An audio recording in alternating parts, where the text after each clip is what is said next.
Welcome to the Taking the Leap podcast, where you can learn how to launch your full-time career in this part-time gig economy.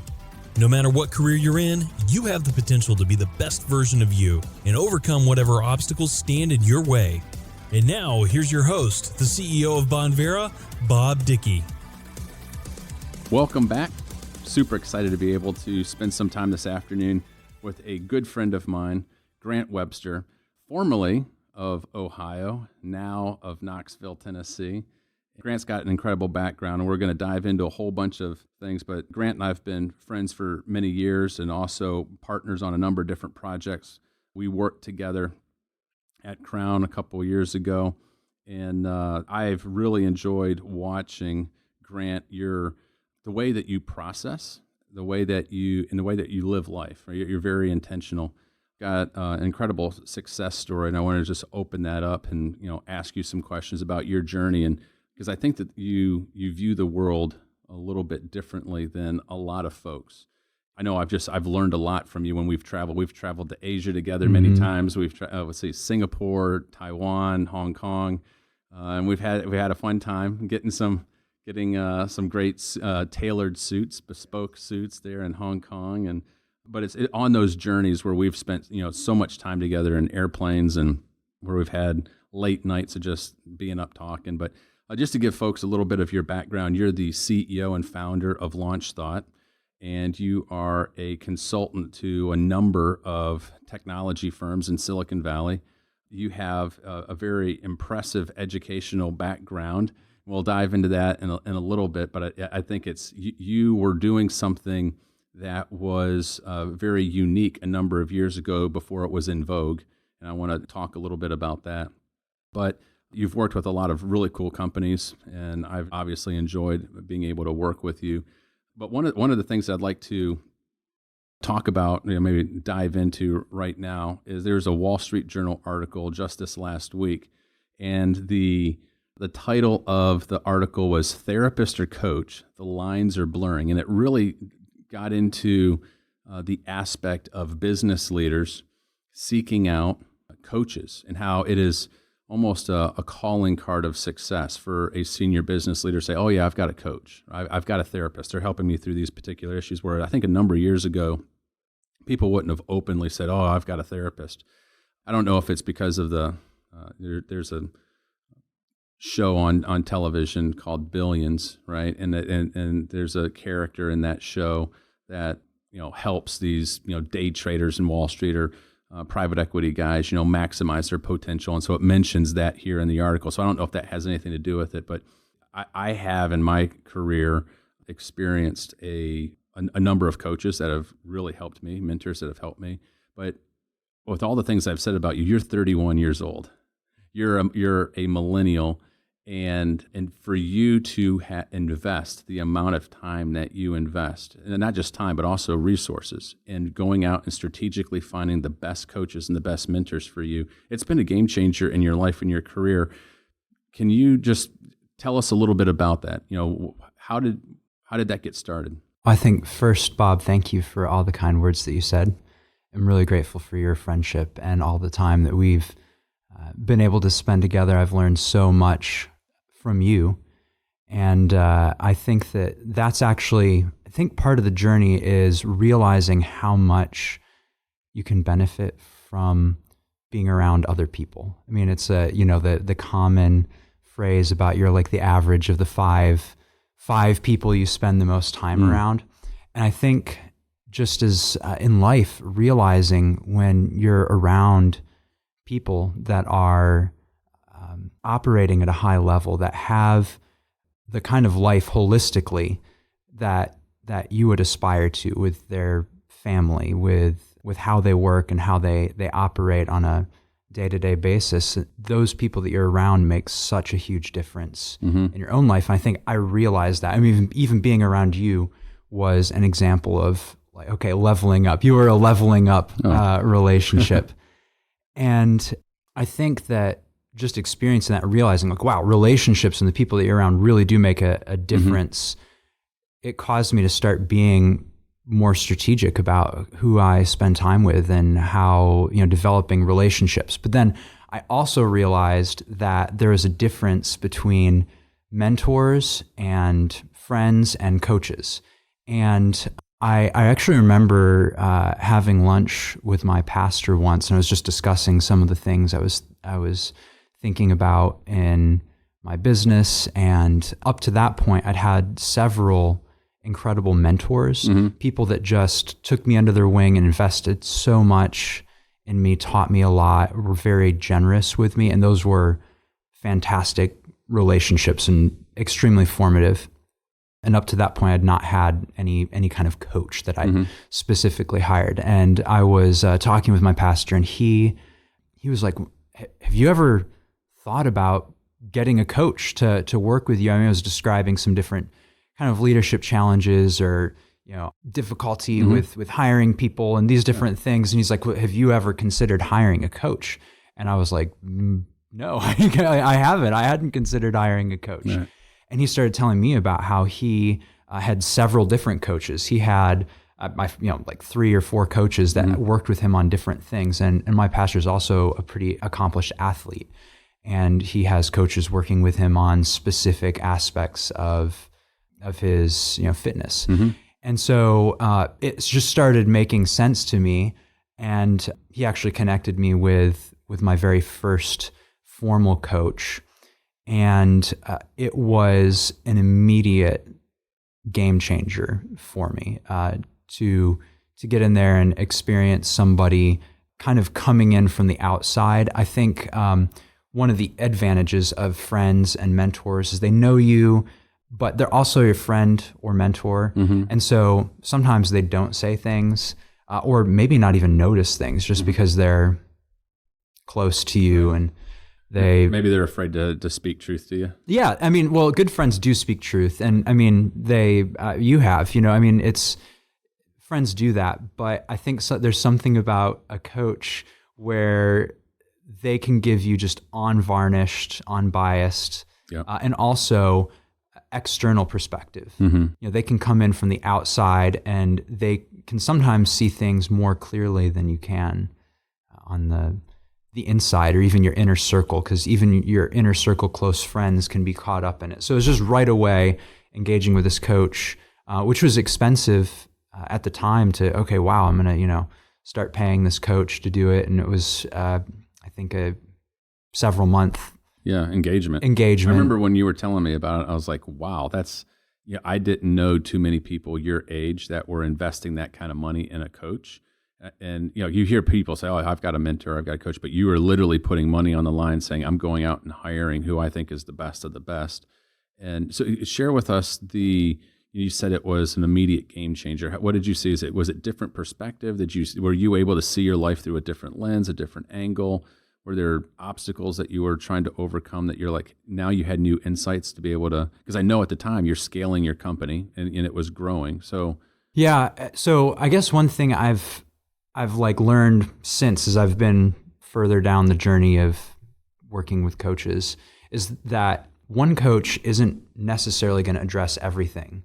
You're not, you can't have this like one size fits all approach to it. But working with this coach, it was specifically about understanding my strengths and then how to align people and resources to kind of compensate for the areas that I was weak in. And so having the external perspective and kind of having a pretty rigorous process of like, okay, arriving at what is it that you actually, how do you function? What's the optimal way that you communicate? What's the optimal way that you manage your time and energy, and how you structure things with the people that you're working with, what's good for them, and then looking around at the people that you're working with and trying to understand their strengths and how they best operate. Because as a leader, all you're doing is trying to help serve and enable the people that you're working with. So like on working on yourself, you're then able to kind of turn around and do the same thing with other people. So that was that. I just started viewing things very differently. It was there were specific things of understanding how I worked that changed, but I think that the very first coaching experience just opened my eyes to the fact that you could gain improvement, that it gave me some tools to work with the people that I was working with at the time. It was really valuable. You may have shared that with me back in the day about your pastor being the one who opened that door for you. I was going to think that it was because of some of the work that you were doing with partners in Silicon Valley, and that you were hearing what they were doing, and it's like, hey, I want to try this out. But that's really interesting. That was your pastor that had that insight. Yeah, it's interesting when you look at anybody that is operating successfully, however you define that. They are never doing that in a vacuum. And if they are, I think you can realize that it's like not going to last very long. And I mean, I've experienced this myself because I still get caught up, whether it's within a specific project or relationship. Sometimes I take too much on myself, or I depend too much just on me. And so you might be able to do a good job at that or get really positive results for some short period of time, but it ends up not working. So anything that's like long-term, viable, successful always has this team that's working around it. So if you look at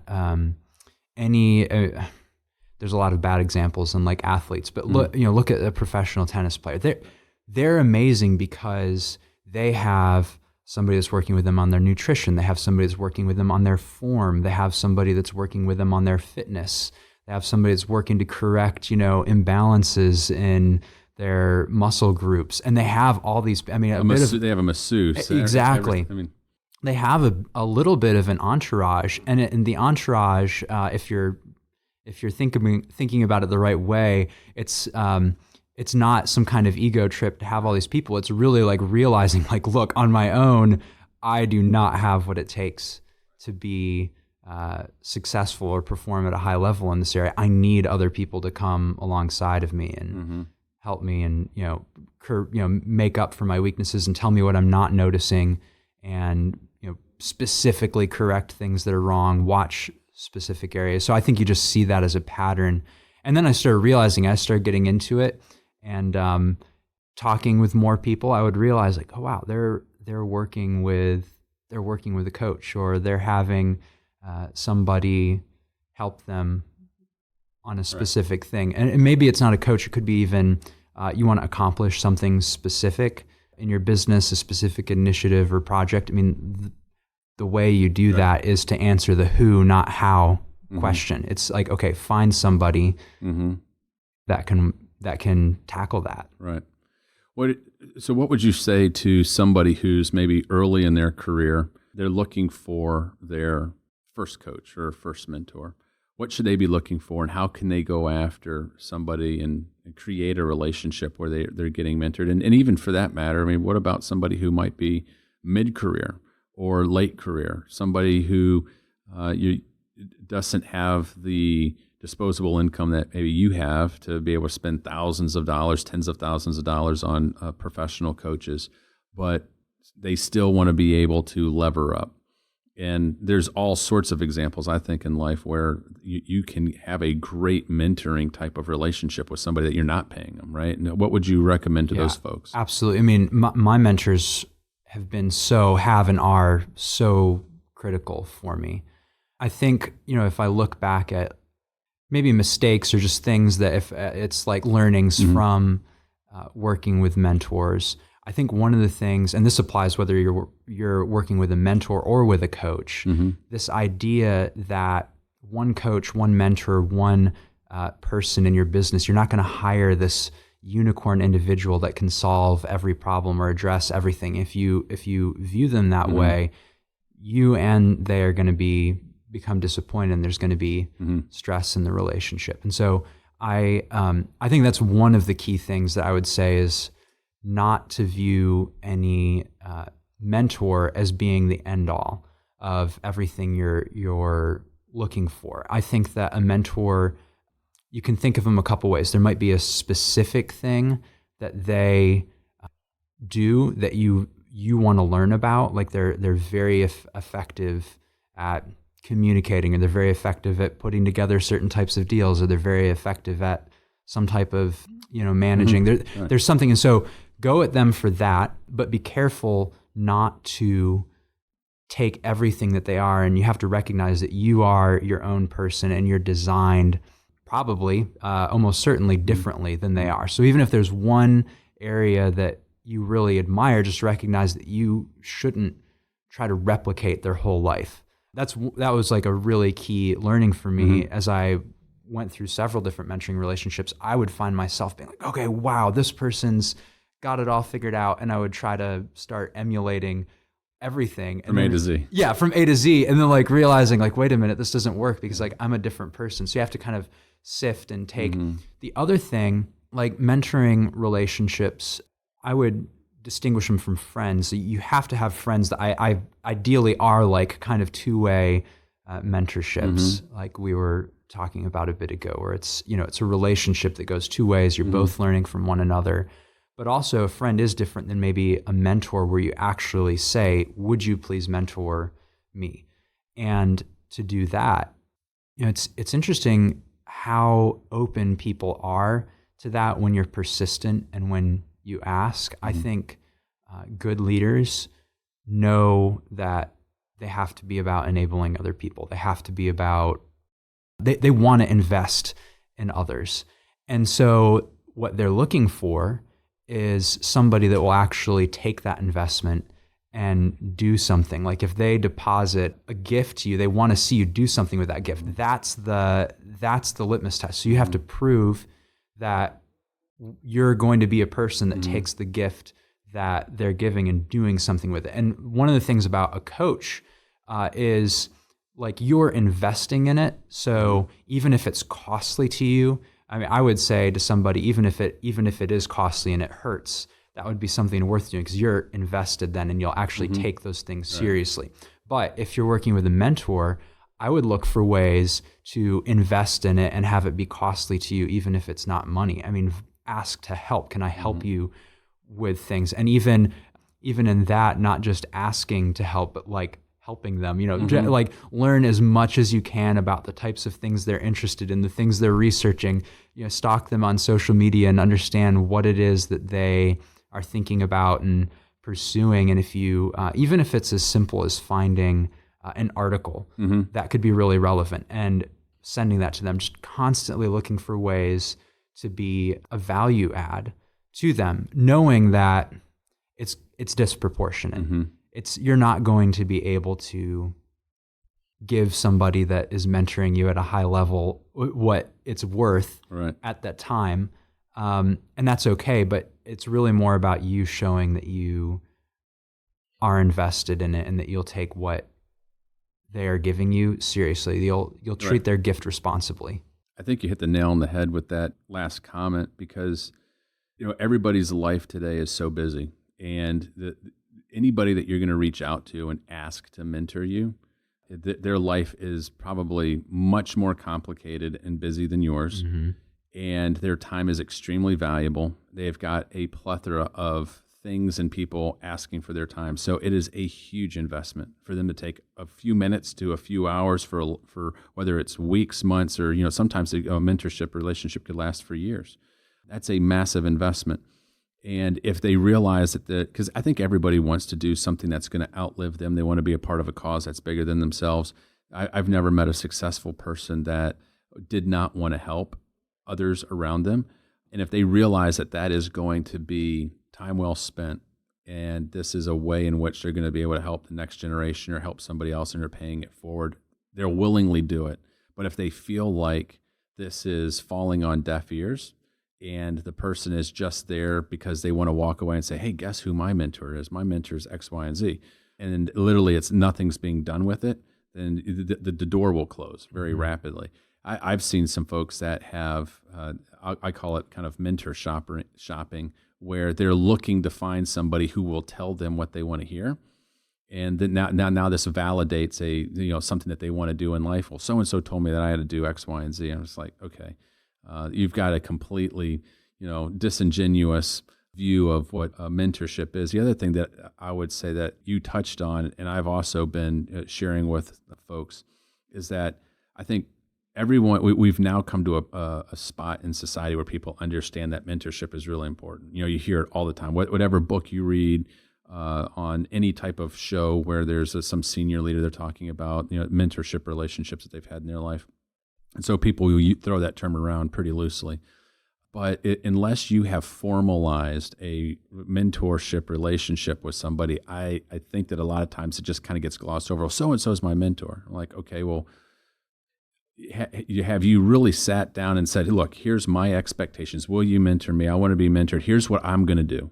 Here's what you can expect of me. I promise I'm going to do this, this, and this. And here's what I'm hoping that I can expect from you. This is the type of relationship that I want. Mm-hmm. And I want complete raw honesty, openness, truthfulness.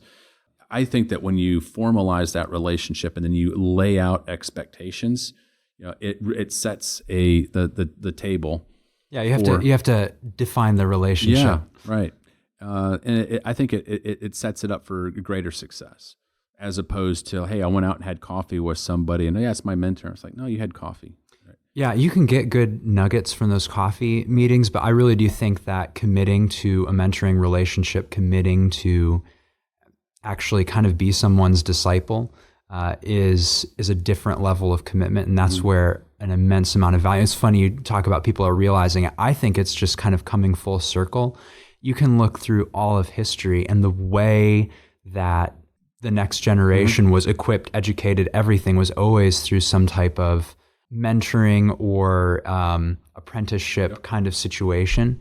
And I think that we're now realizing that is actually still very relevant. We thought you could get everything maybe out of a can, but that mentoring aspect is critical. And I think it will become even more critical because as machines and computers do more and more of the stuff that is just kind of like skill based. Mm-hmm.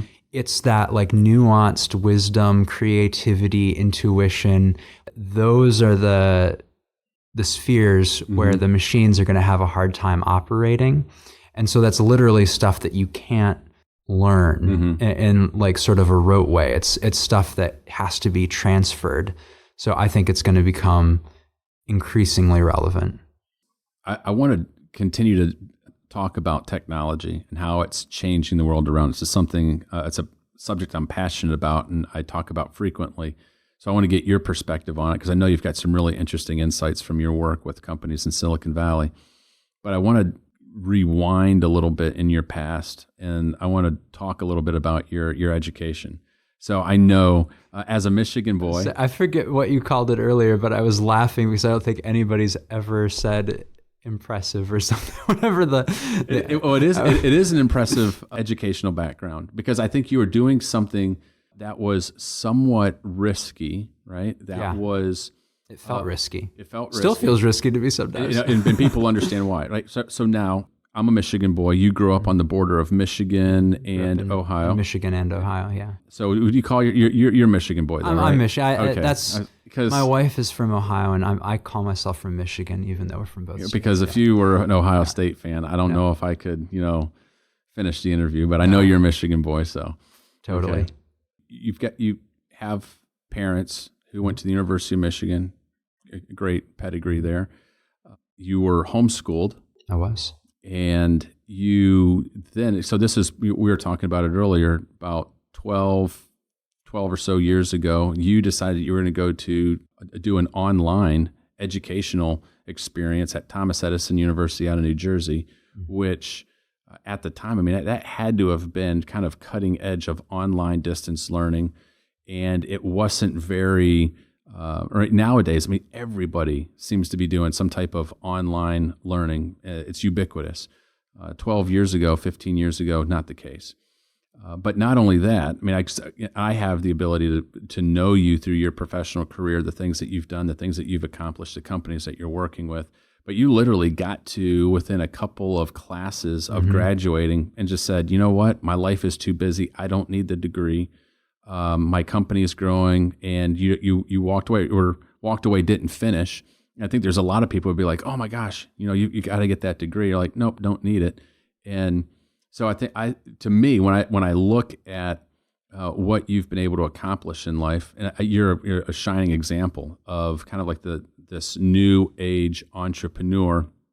Peter Thiel really made it kind of sexy here within the last few years. And when he launched his initiative and he was challenging, to drop out on college or young people who are in college. Hey, if you got a great business idea, drop out of college. You don't need that degree and all that student loan debt. I'll give you $100,000 to start your company, right? And people say, what's going on? And in some respects, that's what you did 12 years ago. And I think that you were very much a pioneer. You were doing that before it was, safe and kind of sexy to do it. Right now it's being talked about Fortune magazine and Wired magazine and all those types of places. So tell me a little bit about your educational background, because I think that your parents did a great job of giving you a tremendous foundation, your homeschooling. And then why was it that you decided, I don't need this college degree, and you just walked away and to continue to focus on your entrepreneurial journey? Yeah, well, I do think it starts with my parents. I mean, my parents gave me such incredible foundation, I guess, really first of love and security to operate on, and that's something that I think is extraordinarily impactful to your life, to be operating from that place where you know that you're loved, you're accepted, and that you're safe. That's huge blessing. So being homeschooled, especially back, starting 25 years ago or more, 25, 26 years ago, was not as common as it is now. It was definitely sort of a different path. And I think going. You have to give the quote from one of our friends. We've got this is West Point graduate and Harvard Business School graduate, and what's his quote about the homeschooling? 5 acres and goats. Yeah. Yes, yeah. Most people have this perception of homeschooling as 5 acres and goats and homespun clothes. There is some of that, to be sure. Yeah. But that was not your background. Yeah, no, that wasn't my background. And my parents homeschooled for a number of reasons. One of them that I think is interesting to bring up, I mean, this wasn't the only reason, but I was having a lot of difficult. Just FYI, I have a whole bunch of friends who homeschool. I homeschool. I have one of my. So I'm not busting on homeschool. I just think that quote by our mutual friend is hysterical. I remember when he said that over lunch one day, I about busted out laughing because I had mental images of like Laura Ingalls. The old. It's a valid mental image. So that's not our upbringings. But go ahead. And maybe even, I mean, I think now there's so much more resource available and so many more people that are doing it, and a lot of like infrastructure. And there was less of it 20, 25 years ago. It was more of a different path. Mm-hmm. But one of the contributing factors was I was having an incredibly difficult time learning how to read. And we went, to different reading specialists. We went to eye doctors to see if my eyes were all right. And it was kind of like, no, maybe it's just kind of a learning disability. We're not clear. It was really stressful. It was difficult. I was under a lot of stress and a lot of, just frustration, constant frustration from struggling with that. And I know my parents, my poor mom, kind of constantly trying to work on this, but they didn't give up on trying to figure out what was the matter. We went to all kinds of people, just constantly pursuing an answer. Mm-hmm. And that was one of the contributing reasons to being homeschooled, is just to be able to figure this out and like kind of be able to pursue it more holistically. And we ended up finding an eye doctor that was, an hour and a half or more away from where we lived, that after seeing all kinds of other people, nobody could find anything that was wrong with me. It was like, spend a few minutes with me. It's like, oh, I know exactly what's wrong. I can fix it. I had, some difficulty I could see clearly, but then when I was trying to track words across a page, like if I looked at a fixed, you're standing in the optometrist office and like looking at the X. X. I could see the X, but then when you start moving and trying to put them together, one of my eye lenses wasn't cooperating, and it was garbling everything. And so, but I didn't know that's what was going on. I didn't know any different. You're just getting frustrated because you're like, how come I can't read? How come this is not making any sense? Yeah. So that was just, it was really challenging for years. And I was 9, almost 10, I think, before I could read. When we found this doctor, and my mom took me every week to go to kind of these training sessions where you did all these exercises to strengthen different muscles in your eyes, and they're really challenging. I would get terrible headaches because you're doing all this like looking crossways and doing it was really difficult, these long drives and doing these things. But pretty quickly, I mean, within a couple of months of starting that, I could read, and I had a real motivation, kind of a fire in my belly from being so delayed and held back and frustrated. I just like poured myself into. Oh, so you had kind of like this appetite for knowledge and learning, and just like tore through it. It did, yeah. I just started attacking. I started reading so much. I mean, it was. I think it was this thing. It was this objective that I'd been fighting for so hard, and was just so frustrated. And then when I could read, it was just amazing to be able to read. And my grandmother would take us every week to the library, and I would just get stacks of books. I mean, stacks of books. I was getting books about stuff I had like no business reading. I mean, I didn't even know.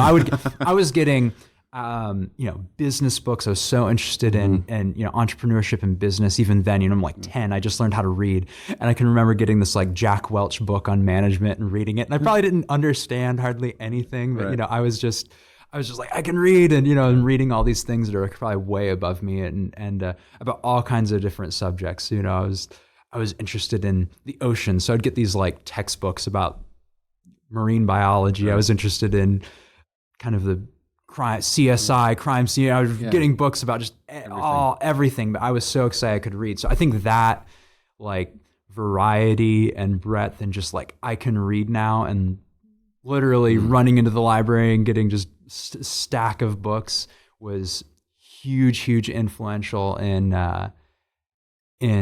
being widely read and just pursuing knowledge. And so then being homeschooled, it compounds, right? So over time you were probably reading stuff at 10 that you didn't really have. I had no clue. I had no clue what I was even reading. Connecting the dots, but you do that for year after year after year after 30 years.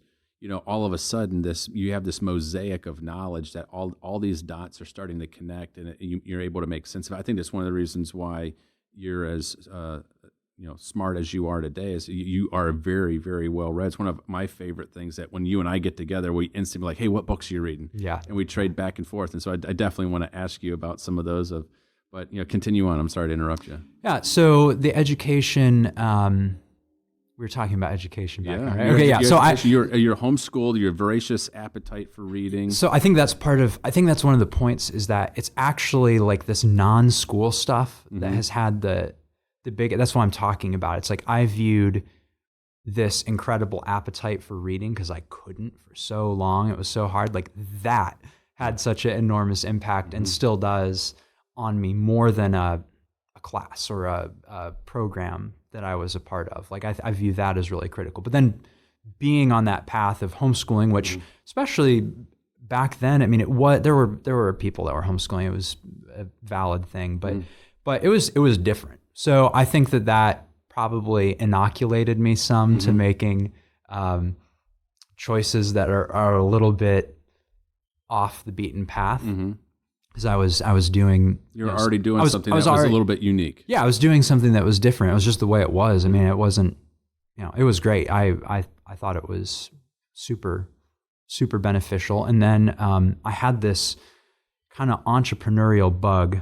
Just it was clear in me from. So this is your first leap. This is your first leap. I've thought at different times, like, what was like my literal first leap. What was the first thing I ever did? And it was so funny.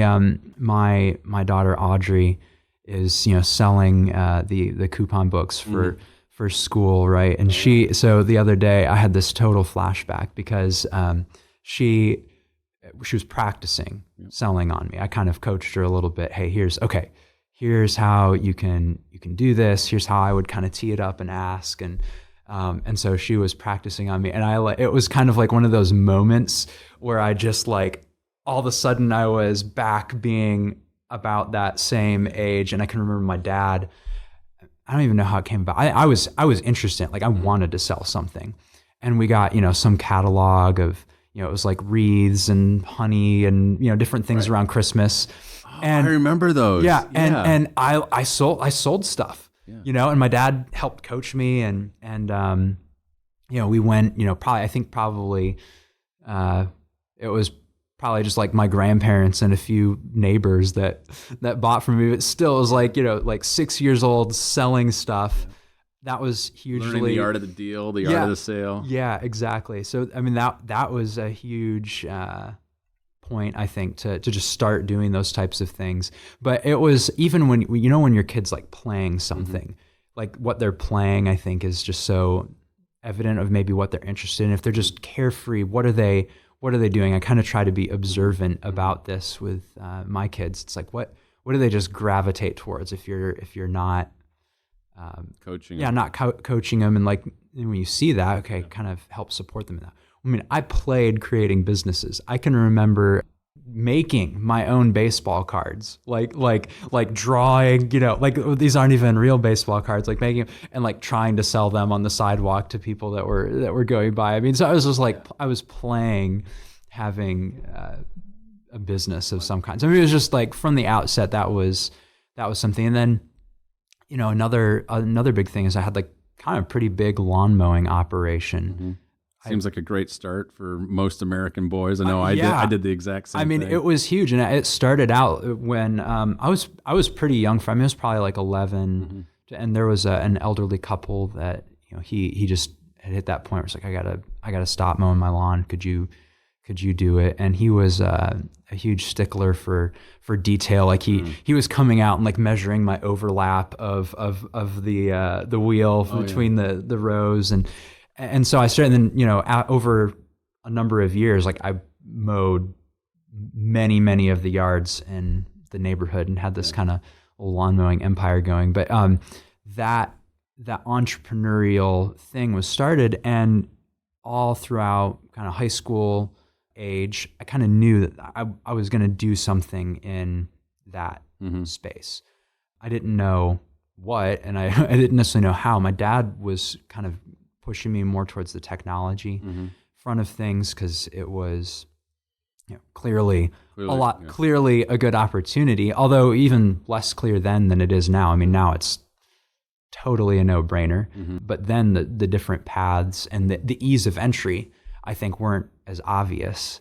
And so I can remember getting books. I can remember my parents buying me some programs to build websites with, and I was experimenting with that. So even I had a lawn mowing business and a website business, and all these things were kind of cooking in the oven while I was in high school age. And so when I got to the college decision, I actually had like a pretty good kind of business. It was really kind of more of like a freelance thing. It wasn't a business, but it was.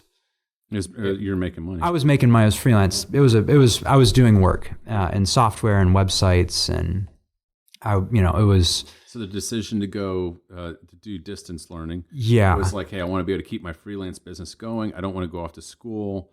So it was a lifestyle choice. Yeah, it was a lifestyle choice. It was it wasn't this like because I had something going. It was like, wow, if I think I would have a hard time keeping this if I just went the standard route. I need to figure out how to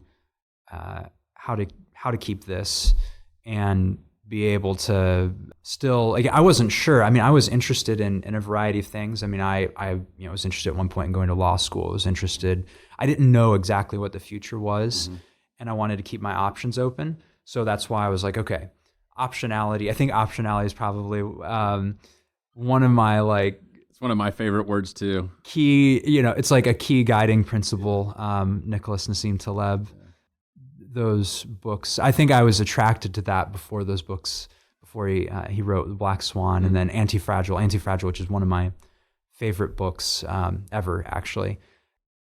Before those were even out, it was like I was attracted to, okay, how do I create more options for myself? So I didn't want to give up, which, in hindsight now, I've realized that I'm actually more in the mode of like trying to trim trim options now strategically, but I think early on it's great to create like as many options as possible, because I do think many people go down a path that unwittingly limits an incredible amount of options. You study a very specific thing that maybe isn't what you even enjoy doing, and you don't know that until you get into it.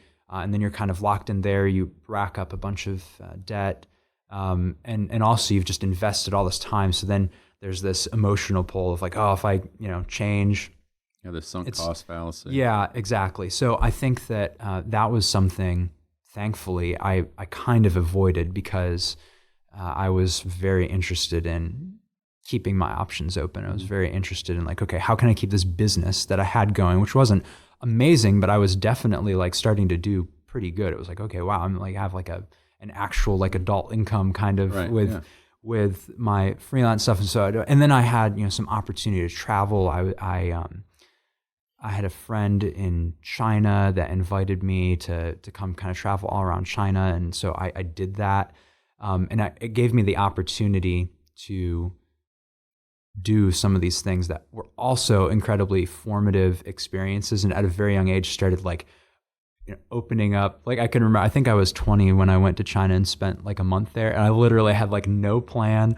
I wasn't even sure where I was staying. Like my friend said he was like sorting something out, but I didn't know where it was. And down the road by the big oak tree and turn left. Well, and that caused problems at immigration. They're like, so where are you staying? And I'm like, I actually don't know. I actually don't know. And I don't know if that would work now. But they just track you. Yeah, now it's like, okay, we'll just, no worries, we got you. Yeah.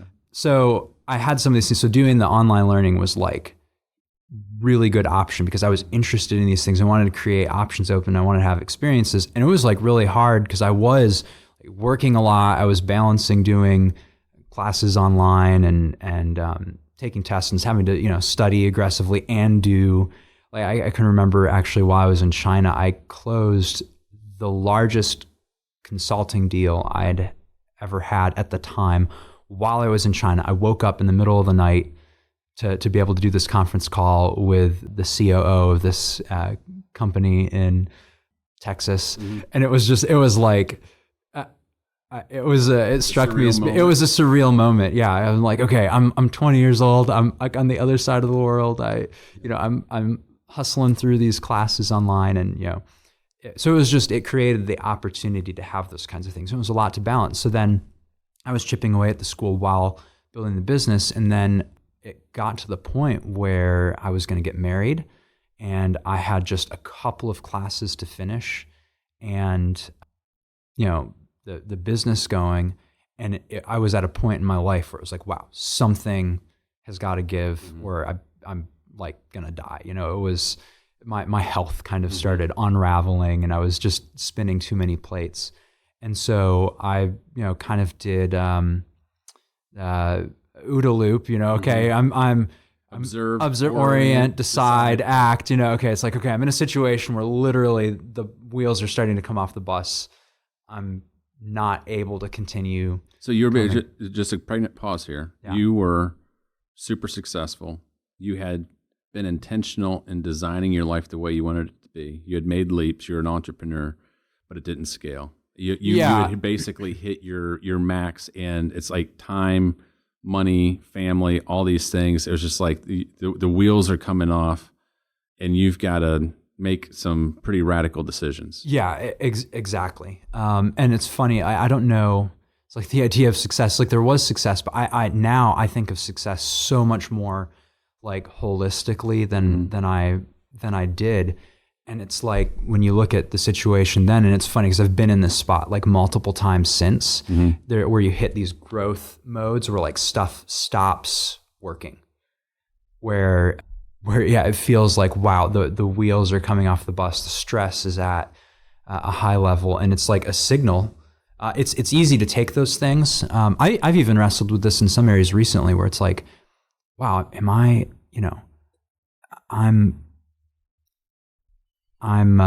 failing? Like you have that voice in the back of your head, like this isn't working out very well. This isn't what I was imagining. And then having to take that as an opportunity to like recalibrate, because I think as we grow, stuff no longer fits. Like you cannot remain static. And it goes across. You're either growing or you're atrophying. Yes. Yeah, you're growing. But I think as you grow, you have to recognize that different things change and everything interconnects. I mean, your family, your health and fitness, and your spiritual life, and your business and work and time and energy management, all these things. It's like they're all interconnected. They're not in silos. Yep. And so as you're growing in one area, you have to make adjustments and like be aware. And often I'm not aware enough to like make the adjustments proactively. Every so often I am, but usually it's like you end up with like alarm bells of some kind going off, or like some aspect of your life isn't working. And so you have to make a call to recalibrate. And that point, when I was going to be getting married, we had the business, I was doing the school, there was all kinds of factors. My health was really not that good.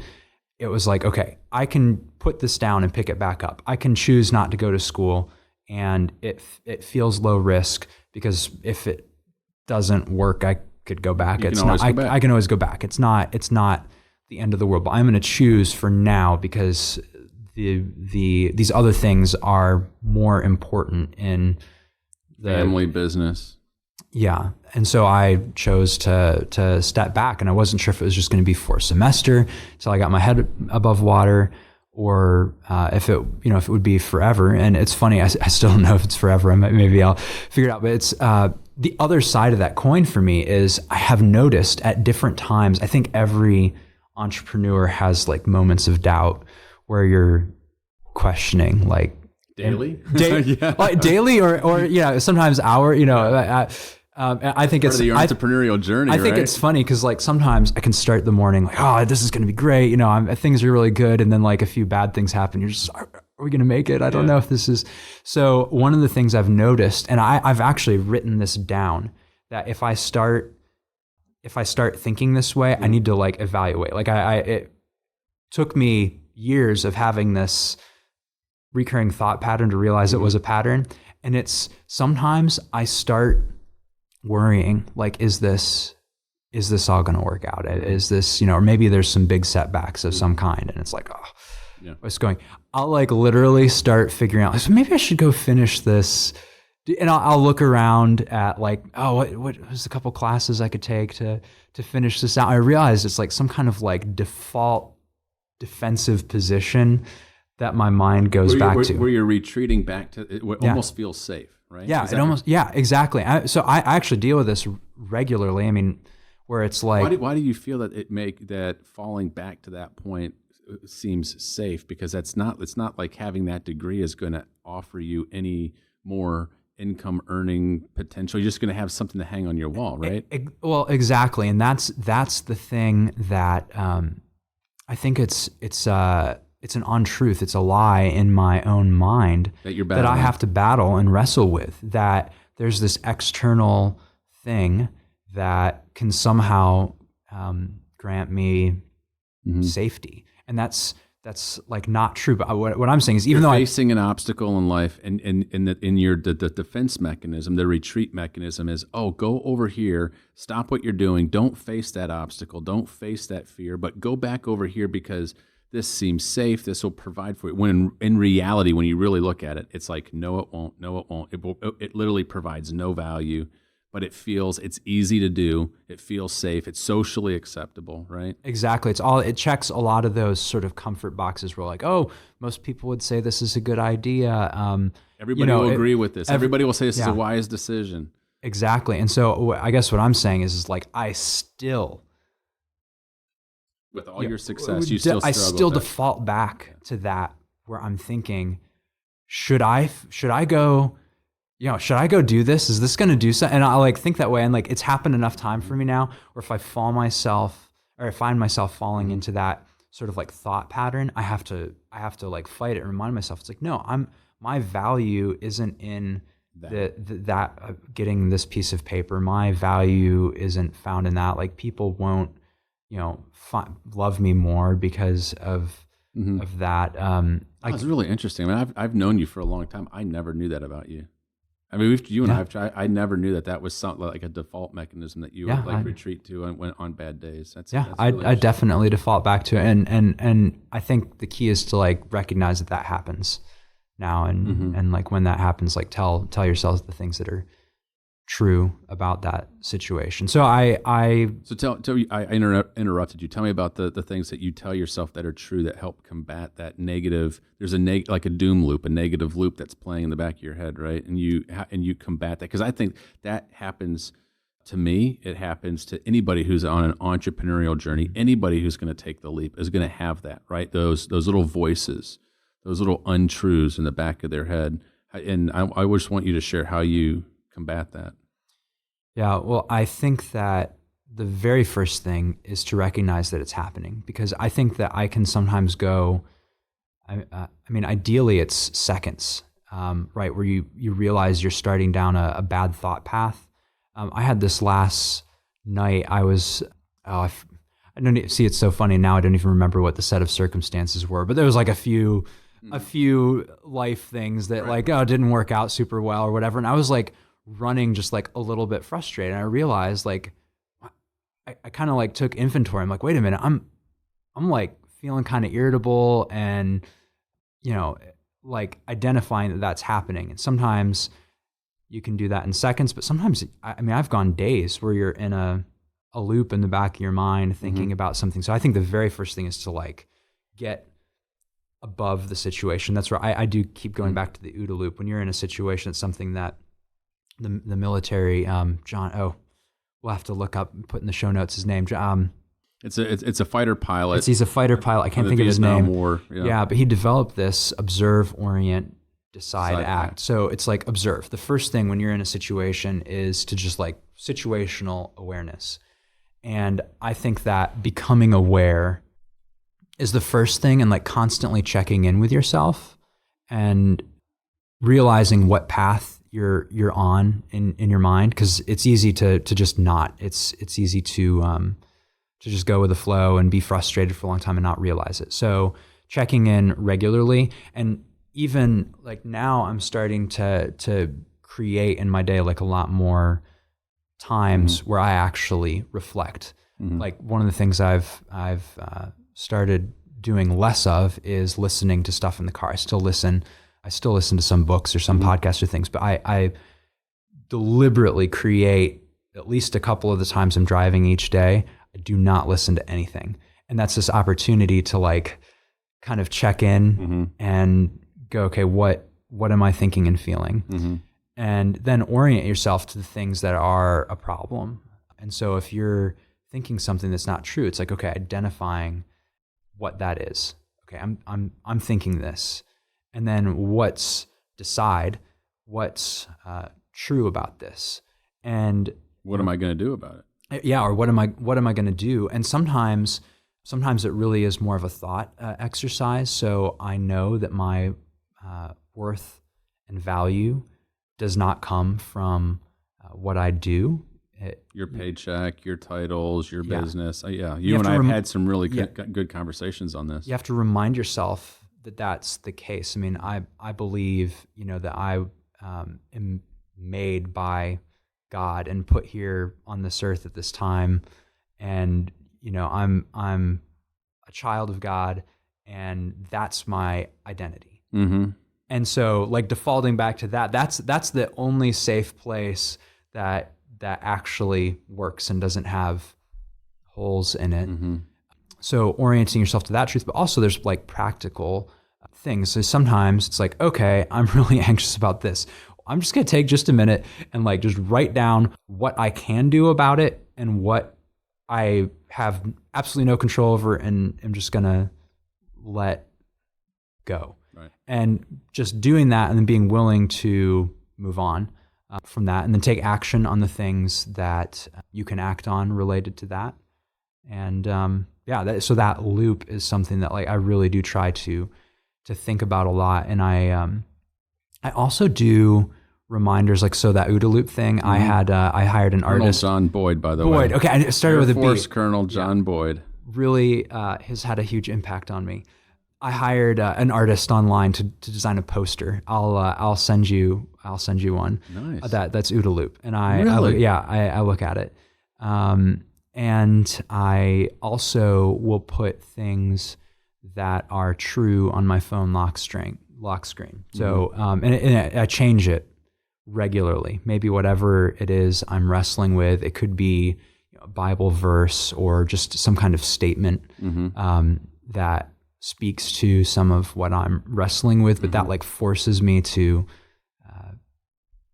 encounter that and think about it, even on a kind of a subliminal level, multiple times. So I don't know, I feel like that stuff in the background, people don't talk about it enough, but I think in the background for everybody, but especially those who are taking a leap and doing something, I mean, anything worth doing, think about this, like anything that's love is inherently risky. Like you're opening yourself up to being rejected, to what you're doing not being accepted by somebody else, to it like, not work. So anytime we're doing something out there that's worthwhile, it has risk accompanying it. And so I think that the fear factor of those risks is something that plays in many people they're in that space, taking those risks in the back of their mind a lot. And so finding ways to like deliberately fight that and speak truth has been critical for me. And I still feel like I'm still learning how to do that. Well, you're speaking to an aspect of the entrepreneurial journey that I think a lot of times gets overlooked. I'm reading a book right now that talks about so much of the entrepreneur stories that we hear. We hear about the starts. Oh, it's amazing, this incredible start. You have this great idea, the great visionary, you raise a bunch of capital. It's the startup phase, right? And then you also hear all of the stories about the exit, the sale, the finish, the IPO, or whatever the case may be. The entrepreneur sails off in the sunset on their yacht and, retire with this great life. But you don't hear a whole lot about the messy middle. The years after years, sometimes of toil, of hardship, of building and scaling and creating a company, or becoming on your entrepreneurial journey, creating your pipeline of income. And it's the ups and downs. But you go back and you start to interview those entrepreneurs, and the things that when they sit back and they recount their stories, they don't really recount a whole lot of the start. They don't, recount a whole lot of the finish. It's that messy middle that they relish. You're like, man, I was in the fight. I was doing something. I had this challenge, overcame that. We did this, but a lot of times, it's important for entrepreneurs to know that self-doubt it's always going to be there. It's that voice in the back of your head that's going to be chirping at you, and yet that you've got to overcome it personally. I would imagine that your coaches, mentors have helped you in those times. I mean, you mentioned about your pastor, but that is something. If anybody who's going to take the leap and do an entrepreneurial journey and think that it's going to be like, hey, my scale is going to be the graph is going to be constant up and to the right, as they say, and the all business plans at the beginning look like they're up and to the right. It's a false narrative, right? Yeah. So. It also, I think, is healthy for your own like mental health and awareness to recognize that like every growth necessitates change. So as you grow, even if things are going up and to the right, all that means is that like new issues are being created at every single level. and you have to be able to like adapt, and like those new issues are oftentimes bigger than the ones at the previous level. And so it can actually be more stressful. It's like you think to yourself like, oh, if I get over this mountain, then things are going to be good. And then you get over that mountain, it's like, oh, wait a minute. There's like another mountain, only this one's bigger and harder and less clear. So I think for a long time, probably like only just recently in the past like year or two, started tuning into that where I'm like, oh, you know what? There's always another hill. Yeah. And like changing that mindset to being more like life, like this is an entire journey of a life. Like I want to live my life. I don't want to just build some business or build, some couple year window of time. I want to like live my whole life. I want to be able to look back on it and not have regrets and feel like I walked out my design, walked out what I was capable of. And so adopting that like much longer term view has helped me a lot be more aware and kind of calibrate to where it's like, yeah, okay, so I currently have this objective, but when I get beyond that, I know there's another one, and it's always going to be that way, versus having this kind of idealistic mindset that somehow when I get over the next hill, everything's going to be great. Well, I also think that it's setting proper expectations where you're able to enjoy life and live life in the moment. And even though there's challenges and there's stress and there's obstacles, but that if you enjoy that process, you're having fun and living life. I think the thing that I get concerned with when I see a new entrepreneur that's, signing up for a business or starting a business, and the only thing that they like is the thought of where they're going to be in 10 or 15 years. Like, okay, I've got to wade through this primordial swamp, and I'm only going to enjoy it when I get this bright and shiny object, whatever that dream is, way off in the distant future. That's when I'm going to have fun. I'm like, oh man, that person's not going to make it. My personal opinion, because you've got to enjoy the process. You've got to enjoy what you're doing. You've got to enjoy the people that you're working with, and you're going to be facing obstacles every day. But I relish it. I love it. I tell my family, it's like, yeah, I work, but in some respects, I don't feel like I'm working because I enjoy what I do. I love leaning into it. So there's a new challenge every day. It's someone who just hates it. I don't know. Have you found anybody in your career, someone who just like literally loathes every minute, or it doesn't enjoy the process and is able to eventually have success? Yeah, I think it's that last part that's key, because like you definitely run across people that don't seem very happy. They're not, they're not enjoying it. And I think if you're in that spot for any extended period of time, it's going to impact the results. I mean, I'm thinking especially like some larger companies or clients we've worked with, in some of those layers inside of their companies, you always run into people that it's like they're putting in their time and they just don't seem to enjoy it. And it's like, it's clear that they've limited their own potential, and they've also limited the potential of those around them by having that mentality. And I think entrepreneurs though can hit that spot where they're not enjoying. I mean, they might relish the fight, but sometimes you get tired, and that can be an opportunity to go, okay, maybe I'm not pointed in exactly the right direction. I think if we're living out or to reframe, right?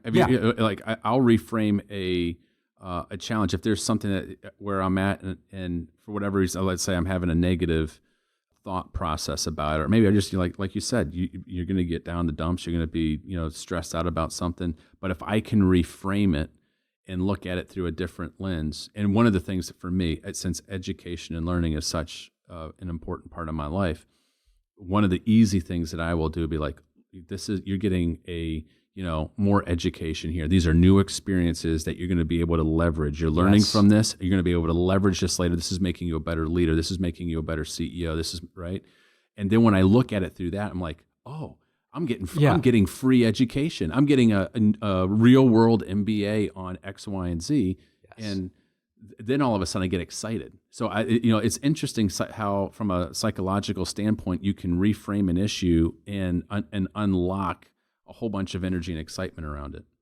Yeah, totally. I think that mental shift of like evaluate, but that takes awareness. Like if you're not aware and thinking about what is going on for you or evaluating how you're feeling, you never have the opportunity to reframe. Mm-hmm. You never have the opportunity to update Yeah. how you're thinking unless you know that you're thinking it.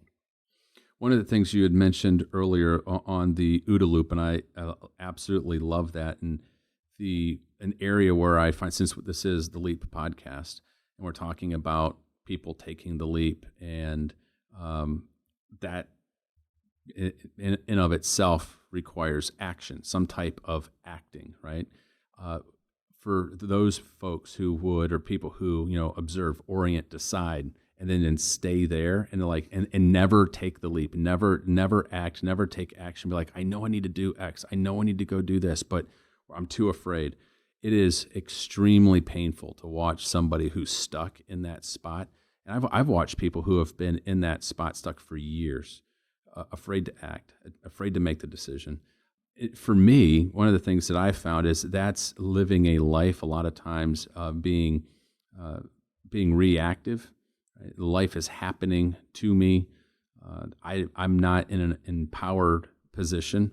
And when you take that final and last step of acting, whether you're making the right decision, wrong decision, but you are being proactive in life, you are being an active participant and intentionally designing your next steps. You're going to learn from it. You're going to have progress one way or another. Folks that are in that and understand, it's like, look, I can intentionally design my life. I can take action that is going to move me forward. It's a game changer to be able to live, to have agency. As they say, to have enough agency to make those decisions. Yeah, I think that I've thought of it as like swimming in the ocean and you're looking for a wave to ride. And what's interesting is like I think there is a tension because some people don't, they don't act. Their default is to think, observe, but not put the effort in to go. And then there's other people, and I might fall into this category more, where you act like too much. You're like, okay, I got to do something. Around. Yeah, you're thrashing around.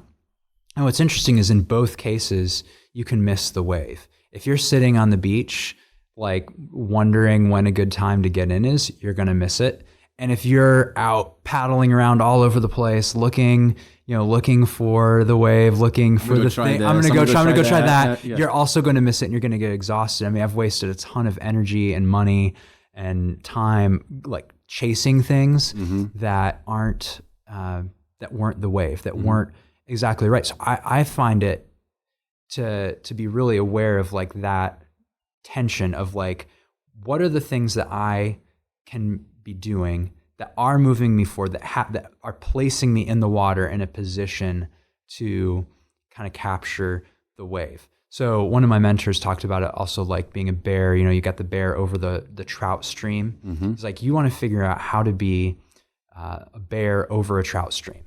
You want to put yourself there where there's lots of trout. And you want to be able to watch them go by and look for the right one to go. And that's where you want to find yourself. And so like I think that's helpful is like what kinds of things am I doing that's putting me in that spot to be able to act, but also if I'm just like running around chasing trout, I'm not gonna get them. So like, I think there is this tension, and a lot of it comes back to like, okay, what are my responsibilities right now? Like inventory them and make sure I'm being totally faithful in fulfilling those things. Because if you're not doing that, you're definitely not going to be able to be as successful at something else. And then it's also making sure that you have some margin or some capacity in your schedule and your budget to when you see that thing that does make sense, when you do the loop and it makes sense, this is the thing I have to act on, that you can pounce. Speaking of pouncing, in this new ever-changing global economy, you talked a little bit about, you pounced on the opportunity early and you created Launch Thought, which has become a very successful company for you. Not all opportunities are equal in this new economy, right? So there's a whole slew of them out there, And someone can say, well, I'm going to, make the leap. I'm going to become an entrepreneur and I'm going to go be an Uber driver. And I would say, okay, yeah, sort of, kind of, that CEO is trying to put you out of business, obviously, and it doesn't scale. It's it's right. There, not a lot of upside, but you hear about it quite frequently. People, hey, I can go make a couple bucks in the weekend. Explain to me your thought process on how you look at those types of look at opportunities. And I think it probably goes back to defining success, because you had a lot of success at a young age, but it didn't scale, and it was your time was completely. I was maxed out. You were maxed out, and you sort of had to cut things. You had to completely re-engineer your life. So if you define your define success as, I want to have a balanced life, I want to have a family life, I want to have time, I want to have an opportunity that scales, that's going to be able to provide, either maybe to start a secondary source of income, maybe it becomes your primary source of income. You have to look at the world through a completely different lens, right? Yeah. So I do think it starts with defining success. What are you actually trying to accomplish? What do you? I think it comes to understanding who you are, like what your strengths are, and how those would play well, and how you can leverage them effectively. That I think is critical, because even there so you can evaluate opportunities on a purely like spreadsheet business, basis, and that's good and maybe should happen. But I think it also comes down to like personally, how do you maximize yourself and all that you're designed for, and making sure that you're exercising that full capability that's inside of you. Mm-hmm. And so that's like I think that's one of the bigger things that I look at when there's different opportunities to work with people or projects. It's like, okay, is this leveraging my strengths, my design? Am I going to be operating in this? So that's on a personal level how I think.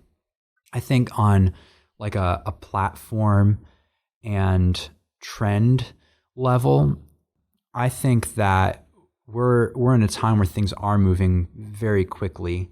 The decision you make to be like an Uber driver is kind of a short-term decision, because whether that's 3 years or 5 years or 10 years, that's not going to be a valid option. So as a person, you have to be committed to growing and learning, like regardless of what path you're on.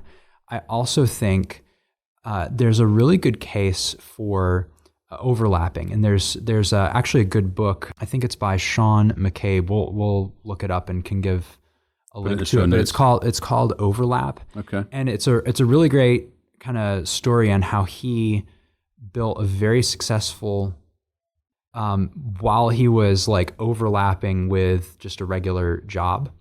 And so he first defined, right, that clear objective of where he wanted to go.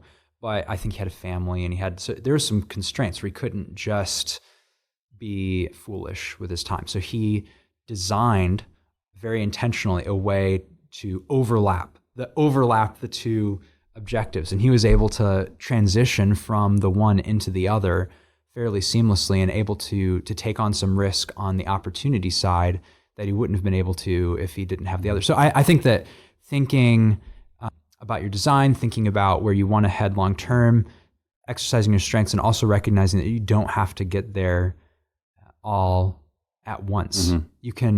You can overlap, and I even think that principle carries on a personal level when you say you've started that business. Well, most businesses, especially now, your business model or way of acquiring customers or servicing them is going to change. Like it's not going to stay the same for very long. And so you even have to learn how to do that overlap maneuver, even in a company. Like you have multiple times in your career. You're like, as a personal career, but even in your company, as a company, you have to be like, okay, this is how we are making money, how we're acquiring customers, converting those customers and servicing them, how we're doing that right now. But 10 years from now, those same channels and those things that we're using now probably won't be as relevant. And so you have to constantly be looking at how to make that overlap work, where it's like, here's where we are now, here's where we're going. I've got to figure out how to overlap the two. And that can be an uncomfortable time, but I think that's a repeat move that has to happen in your personal life through your career.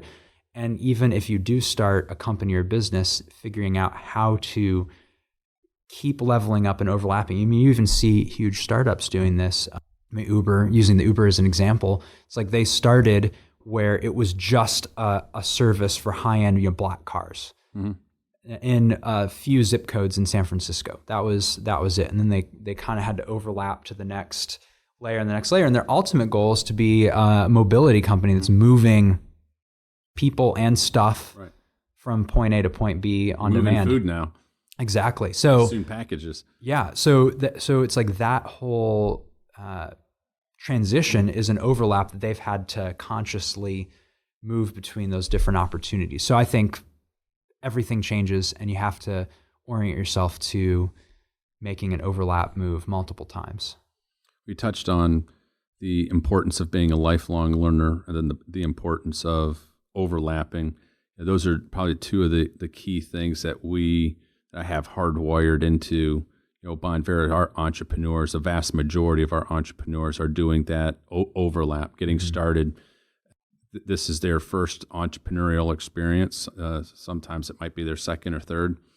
And then having a scalable new way, our New Way MBA, a new way of learning that brings that knowledge to the entrepreneur for them to be able to leverage and to, as you said earlier in the show, lever up by association with people. And so it's something that, I've seen in, my travels, and the people that I work and associate with, definitely trying to make that a very important part of our company's culture, for our entrepreneurs. Let's talk about, we've covered quite a bit. We've talked about work, success. How about give me a couple things that you're learning right now in Silicon Valley? We said that we were going to circle back and talk about that, but you're consulting with a couple companies out there and doing some good work. I mean, what do you see? I mean, little nuggets for folks that are listening in. Okay, so yeah, it is interesting. I mean, Silicon Valley is an interesting place, especially being in Knoxville, Tennessee, which is actually really wonderful.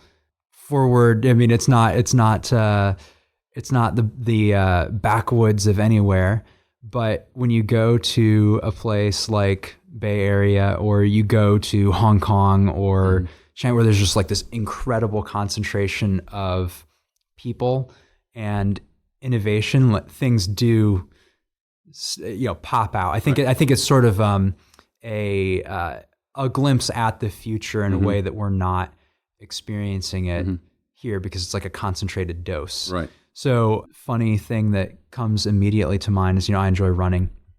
And so one of the things I've found running in some of the neighborhoods out there is I have to be like super alert. Like I cannot run with any like AirPods or anything in, because the vast majority of the cars are electric. I mean, it's and like you don't hear them. It's like they're silent, and so you're just like this funny shift. So it's like, look at that as like this little microcosm, boots on the ground, literally example of how things are going. It's like, oh wow, like this is the trend. Like basically everybody here, like 80% of the people here are driving an electric car. So I think that's like an interesting anecdote of where things are headed. I also think you just see over and over again these ideas of platforms. There's an incredible book, Platform Revolution, which it's a little bit in the weeds probably for some people, but it's this idea that we're entering into a networked society.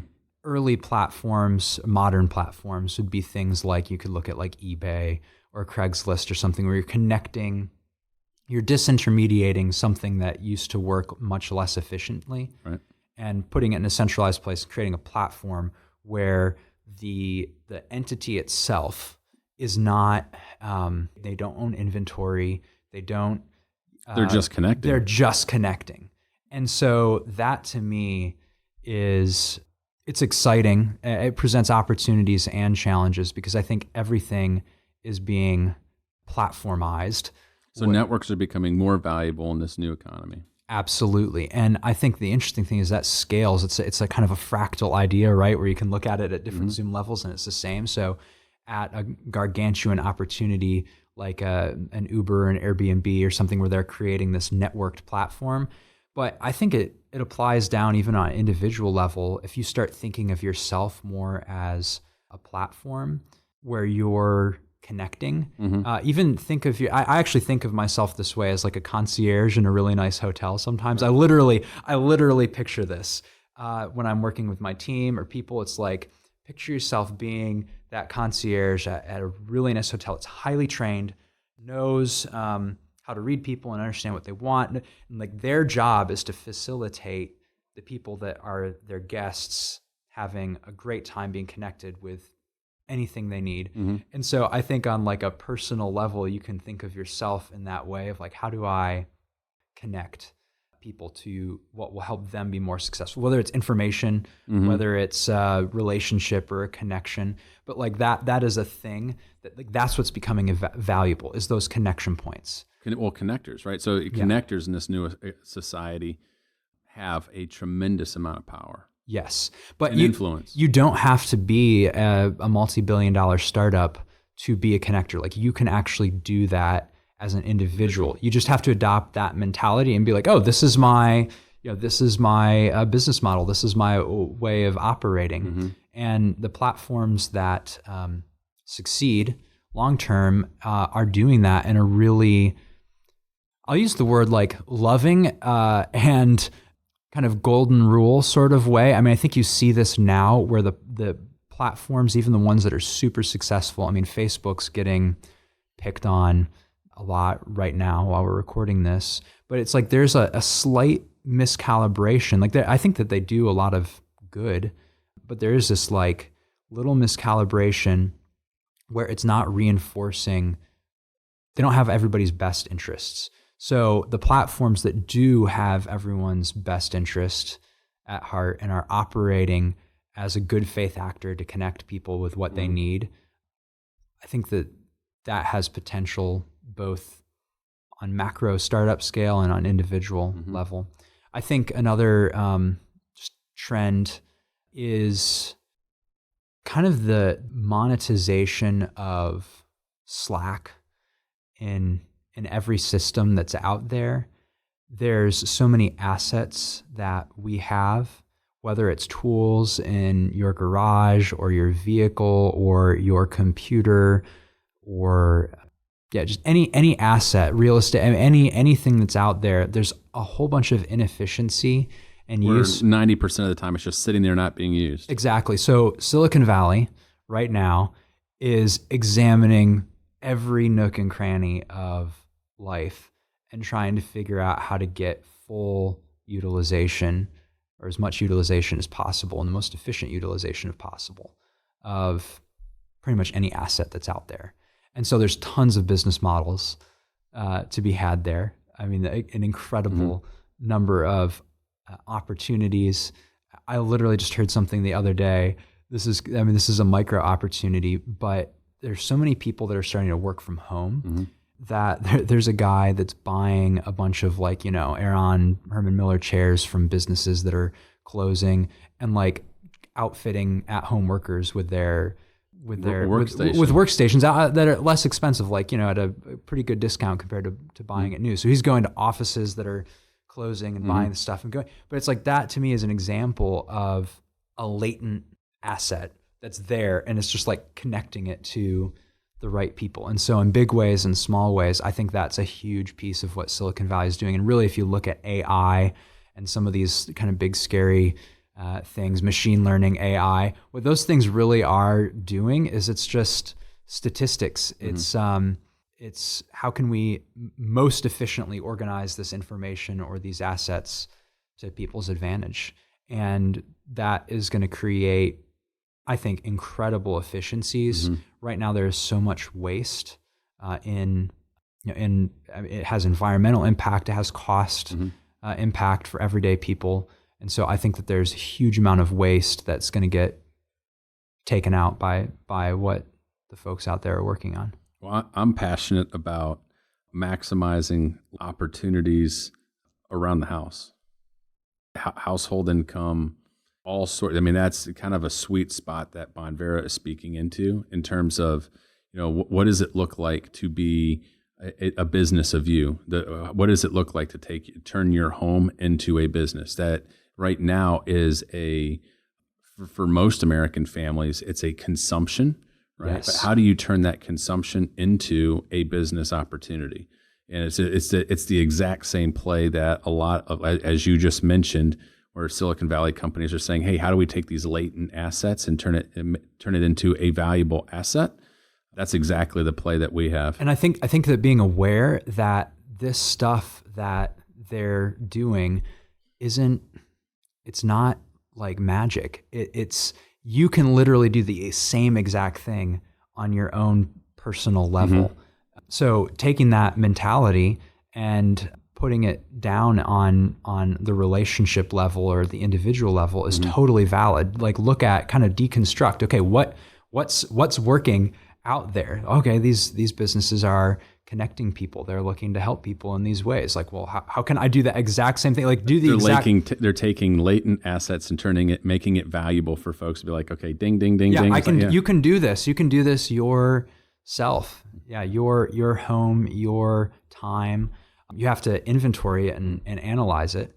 And I think the other thing about Silicon Valley right now, just to talk about that whole, I mean, we're using a place as sort of a label for an entire industry that's really much global, much bigger than that. But I think that there's a lot of things that seem wise in what they're doing. But I really, and maybe this is like, my Midwestern roots, but I also look at it and we can start seeing the fractures in companies like Uber. Or companies like Facebook. And so what I'm saying is look at what they're doing that's working and succeeding and apply that in your own life. I mean, they're figuring out how to connect people. They're figuring out how to be this like hub of information and resources that people need. You can take that and do that in your own life. You can think about your friends and your family and like, what do they need? And like legitimately try to understand them and understand that very empathetically. And you can find ways to help them. And the more you help other people, I think the more you'll succeed. In the same way, though, I think we can look at the sort of growth, I'll be controversial and say like that book Blitzscaling. Mm-hmm. I struggle with it. It has some good ideas in it and some good thoughts, but I did not like it because to me, it does represent a really proven playbook for how you can grow like some kind of Silicon Valley company super fast. But I also look at it, and it may be the only playbook that works in the sort of, it's almost an arms race right now. So I mean, it's valid. I'm not saying they're not good ideas, but I'm also saying step back for a minute and look at like the outcomes this is generating. Yes, there are a number of people that are becoming incredibly wealthy as a result of this sort of like ultra fast growth, acquire customers at all, like acquire first and then figure out how to raise $1 billion, spend it to gain market share, and then don't have a business plan like, we'll be profitable down the line. Look, for some people who are able to do that and able to tap capital markets and have it works. But for like if you're tied to Silicon Valley, you can get that type of investment capital. But for the vast majority of entrepreneurs in America who don't have access to that and who can't spend $1 billion to build market share, you can't blitz scale, right? It's exactly. And if you take those things, so I think that I've noticed this a lot talking to different entrepreneurs. They'll read a book like that and they'll try to apply it to their life. How do I do this? How do you do this? And it's like, well, that might not even be the type of business or the type of space that you're in. And you're trying to apply something that does not apply to you, and that's a recipe for discontentment for one. I mean, it's like social media. It's like, browsing social media, and there's always somebody that's, more beautiful and more fit. And that's a completely different. We could have a whole podcast on that because of the social ills being, perpetrated on American society. I think that's happening on the business side, where people are looking at businesses that it's like, okay, first of all, do you actually want that business? Are you in that same business and can you scale that way? And you might act, I mean, I've been guilty of this where I'm like, oh, well, this is how it works. I see these companies and I try to apply it in, my services business, and it's like that didn't work. I just basically wasted a bunch of capital.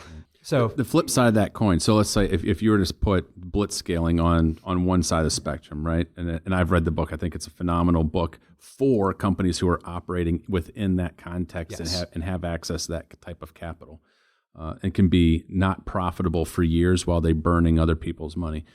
The flip side of that coin, which is another book that I've really enjoyed, and I would say is probably more apropos for the majority of the folks that be listening to this, or people who are starting companies, would be A Customer-Funded Business. Yes. Publishers Wiley, and that's a phenomenal book, and that is about bootstrapping and making strategic bets and looking about, hey, I've got to be profitable right now. How do you build a company and scale it, knowing that you've got to bootstrap and be profitable day one, day two, and be a little more artful with your financing methods. Yes. But I think even there, like, what's your outcome? So if you're in that overlap mode, so I really like being able to take super long-term perspectives on things, where if you're dependent on like income now, that's totally fine. But also that's not as advantageous as being able to have a little bit of a longer term perspective. So if you can do that overlap maneuver and view that as your capital and be willing to play the long game and cultivate something with like really strong foundations, I think that's also a powerful maneuver. I haven't read the book Overlap, but for just hearing you share about it, that's the sweet spot for a vast majority of entrepreneurs who are getting started. Because, right? Yeah, absolutely. I mean, sometimes, and I'm amazed. There are incredible stories of entrepreneurs that literally, they have nothing. It has to work, and they're able to build incredible companies. Bootstrap. Like that's, I marvel at that. I think for more people, they are in that overlap space, but you have to be willing to look at this side thing that you're developing. Treat it like an investment.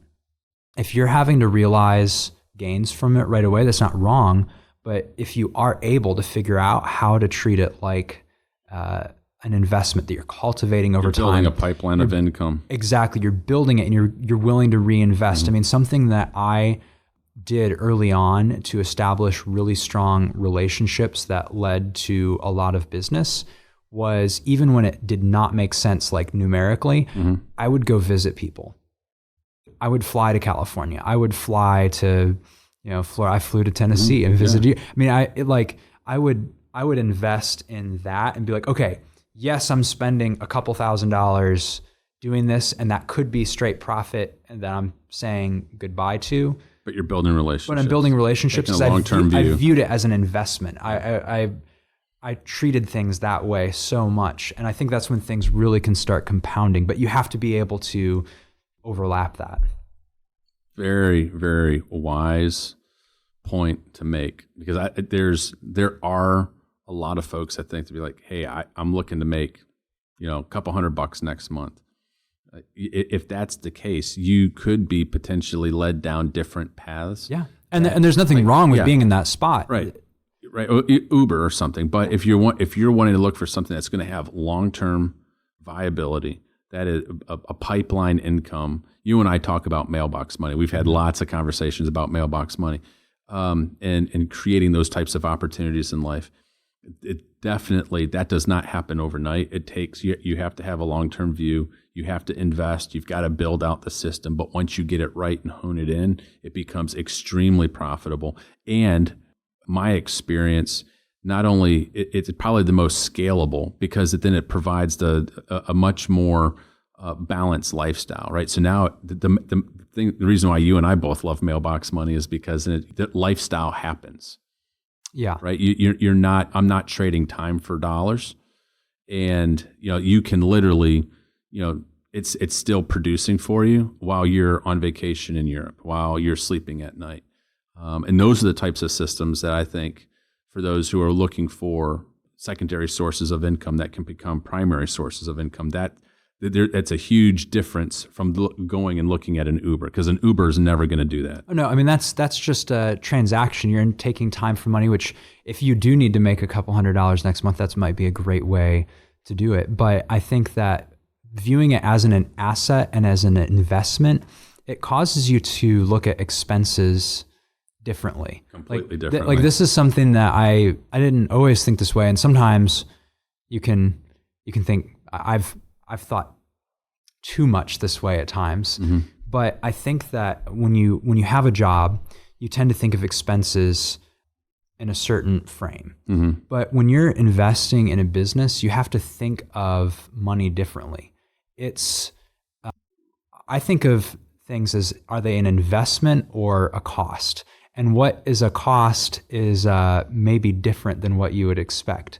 So give me an example. Well, I mean, I think like the relationships. Yeah, the relationships is an example where it's like, okay, I'm not viewing this in my head as an expense, even though it's going to cost a couple $1,000s to make a trip and visit somebody and cultivate this. I'm not putting that in the expense category. I'm putting it in the investment category. Now, like I said, you have to be careful with that because you can invest your way to nothing. Yeah. But I think framing things that way, or even getting support, getting help. So coach? Investing, a coach. Investment. Getting something that's going to grow your capacity is, to me, an investment and not an expense. I mean, there are certain things. It's like, okay. Well, you and I talked about this one because you and I have gone to South by Southwest twice together, right? Yeah. And I chalked that up as investment. Absolutely. I got to hang out with you. Yeah. We got to meet a lot of really great people, a ton of education that we were both able to bring back and apply in our different companies, right? So that's an investment. Absolutely. I mean, like, okay, so my cell phone, yes, is it a valuable tool that I use in my business, and does it make me money? Yes, I could make that argument, but it's an expense. Like it's not creating necessarily. It's not going to create value. It's not going to create more value. It earns its keep, but it's a expense. But thinking of things, hiring people. I was talking to somebody recently that lost a significant client because it was like $100,000 client. And they realized that if they had an admin person that for 20 grand, probably that they probably would not have lost that. So would that admin person be an expense or an investment? So really calibrating yourself to think that way. And if you're trying to build a business that is bigger than you, I mean, being an Uber driver is not a business because as soon as you aren't driving, you're not earning. A business is something that has machinery that's working even when you're sleeping. Right. Well, they said that's the only way to become wealthy, right? Yes. Yeah, you have. If you want to become wealthy, you have to figure out ways to make money while you sleep. Exactly. And you can't do that when you're driving Uber unless you're going to be really unsafe. Yeah, it'd be a short Uber career. So I think that thinking about it as an investment, that whole reframe has been really valuable for me, and it's helped because sometimes it's painful, especially when you're going and you're like in that slog of getting something going. You're just wanting to see a return, but being willing to go, okay, I'm going to invest in these relationships. I'm going to invest in learning. I'm going to invest in education is an investment. I'm going to invest in getting people to help me. I mean, I'm a huge like who, not how is a phrase I constantly running through my mind because sometimes I'll get caught up in like, okay, how am I going to do this? How am I going to implement this plan? And then like I have to recalibrate to go, okay, wait, no, don't figure that out. Who is the right person? What company can I hire? What person is out there that can just slam dunk this? Find them and get them to help you with it. So it's like all those decisions are investments. This is one of my favorite questions I hear Tim Ferriss ask all the time. What is one of your favorite purchases you've made over the last year, less than $100? Oh my goodness. Okay. AirPods are more than $100. I just realized I was going to say AirPods, but they're those things are awesome. They're more, they're like 160, I think, 159. Yeah, I was going to say that is like one, like most gadgets kind of don't necessarily change your life, but that's a game changer. That was one that I was like, I didn't know I would like these so much. Yeah. So way to go, Apple. I would say you're going to ask me which one, but I think books. That was my next question. What books are you reading? Are always like the thing. I mean, I treat books kind of interestingly. I used to get a book and feel like the shame if I didn't finish it. And it's like, oh, I got to finish this book and I got a stack of them I haven't finished. You hear people talk that way, and I used to talk that way. I have shifted to thinking in terms of I don't have to finish a book. And there's so much value packed in a book.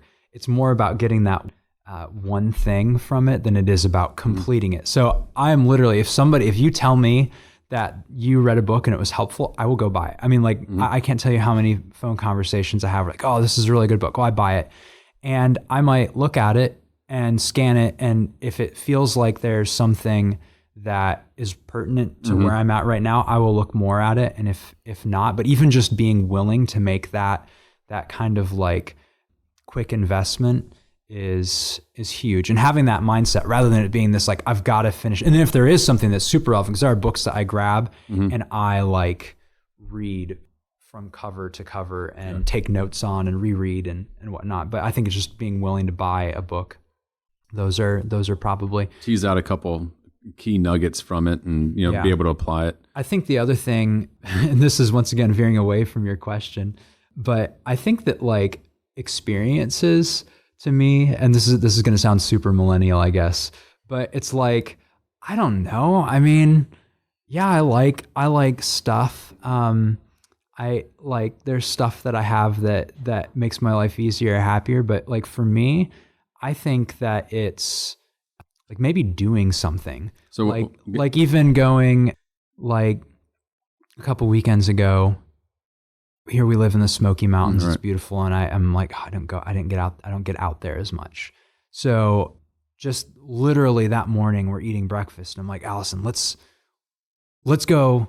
Let's cancel everything else we're thinking about doing and go climb a mountain with the kids and like be willing to do that. So we threw some sandwiches in a backpack and drove out and kids climbed. We got to the top of the mountain. We ate our sandwiches up there. And like that part of a tank of gas and the getting out there, I mean, like that to me is huge. But I think it takes like deliberate intentionality. Or before I came here to meet you and record this podcast, I had a call that went much shorter than I anticipated it, which like that never happens, right? Like, and I had bonus time. I know I had some bonus time, and I was texting with Allison, and she was at the coffee shop down the street, and I was like, I'm gonna hop over there for 20 minutes and say hi. So I went and bought a Italiano and sat there and we chatted for 20 minutes before I hopped over here. So I mean, like those type, like being willing to invest in little moments like that and little experiences to me is like the best way I can